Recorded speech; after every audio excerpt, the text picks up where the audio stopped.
एक जरूरी इत्तला।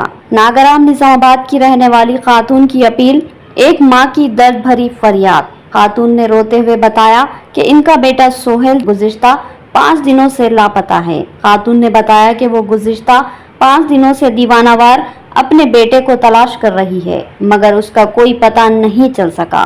खातून ने दर्दमंदाना अपील की कि अगर इनका बेटा किसी भी साहब को नजर आए तो बराए करम नागराम में वाक़े 5th टाउन पुलिस स्टेशन को इसकी इत्तला दे।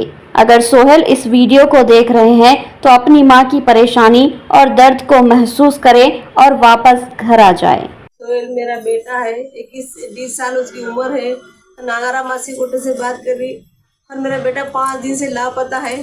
5 दिन से लापता है। एसी टेक्नीशियन काम करता है। इन्हें